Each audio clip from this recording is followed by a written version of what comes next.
Don't please এই ধরনের rubbish কথা বলবেন না আমার সাথে রাবিশ কথা বলবেন না। আমিও দেখেছি। উত্তেজিত হবে আপনি আপনি আমাকে উত্তেজিত করছেন। আপনি তো তাদেরই পক্ষের লোক বলে মনে হচ্ছে।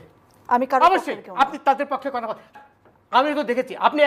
আপনি আমাকে বোঝানোর চেষ্টা করছেন যে আমি দেখিনি নাকি? এই ধরনের রাবিশ কথা আমার সাথে বলবেন না। রাবিশ তোমাদের পয়সা দিয়ে দেবো। আচ্ছা ঠিক আছে, ওই পয়সা আমি দেবো, আমার ভাই বোন দেবে, আমি দেবো। আমরা আমাদের পয়সার কোনো প্রয়োজন নেই, ঠিক আছে?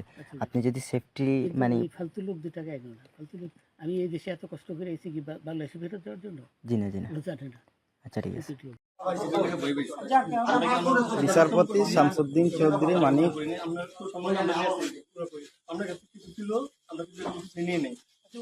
আচ্ছা ঠিক আছে, ওকে। কোন সমস্যা হলে বলবেন, আমরা কেউ পালান হবে না, ঠিক আছে? আমরা পালান কেন? না পালাবো, আমাকে মেরে ফেলতে কেউ মারবে না, কেউ মারবে না। আপনি বলবেন কি আগে জনগণ না তখন একটা আমরা তাকে পাসপোর্ট ওই ব্যাগের ভিতরে দেখেন তো আছে কিনা? পাসপোর্ট ওইটা নিয়ে আমি ই করতেছি নাকি? পাসপোর্ট তো হারিয়ে গেছে বলছে। তোমরা কাপড় লাগাও না, তোমাদের পয়সা দিয়ে দেবো। আচ্ছা ঠিক আছে, ওই পয়সা আমি দেবো, আমার ভাই বোন দেবে, আমি দেবো। আমরা আমাদের পয়সার কোনো প্রয়োজন নেই, ঠিক আছে?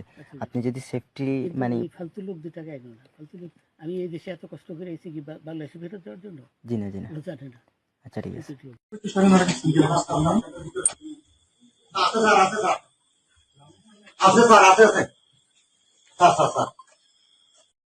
তোমাদের পয়সা দিয়ে দেবো। আচ্ছা ঠিক আছে, ওই পয়সা আমি দেবো, আমার ভাই বোন দেবে, আমি দেবো।